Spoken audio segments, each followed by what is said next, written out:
With the release of Prime Minister Justin Trudeau's federal budget this week, it's now obvious that the Liberals are never going to deliver a balanced budget, despite promising to do so since 2015.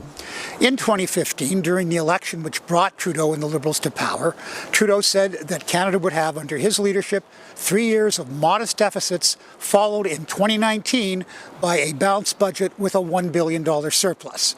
So what was his actual record? His actual record was that every deficit came in at twice or more than twice what he said they would be. And in 2019, when he said there would be a $1 billion surplus, his government recorded a $39.4 billion deficit. And all that was before the pandemic. This is 2019. The pandemic hits in 2020. So the Liberals can't use the pandemic as an excuse for blowing their budget 4 years in a row. Now let's go up to the present day. Okay.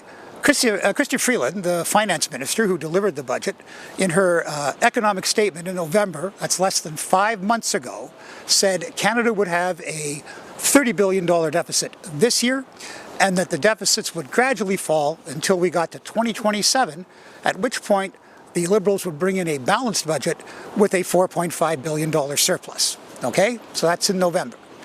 This week she said, well, no, the deficit this year won't be $30 billion.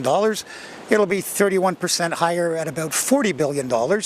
And the year in which she promised a $4.5 billion surplus, she's now predicting a $14 billion deficit. Our country has a proud tradition of fiscal responsibility. That is a tradition we are determined to uphold.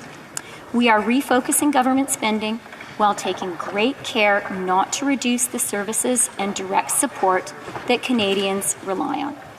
By exercising fiscal restraint, we're ensuring that we can continue to invest in Canadians and in the Canadian economy for years to come, just as we have done since 2015. Now, any chief financial officer in the private sector who had a record of erroneous predictions like that probably wouldn't be the CFO for very long.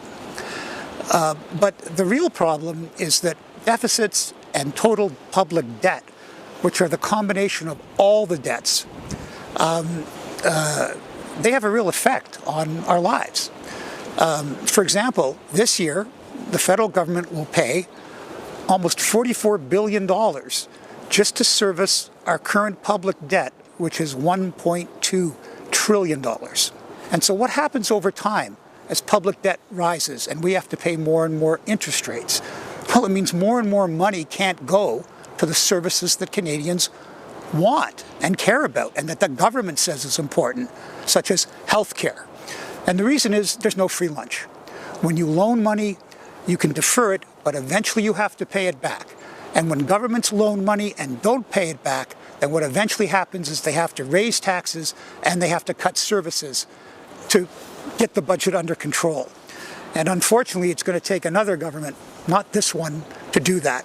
And when it finally happens, it's going to be painful. I'm Lorrie Goldstein of Sun Media. We're always interested in hearing your views, and please follow us on Twitter, Facebook, and our YouTube channel.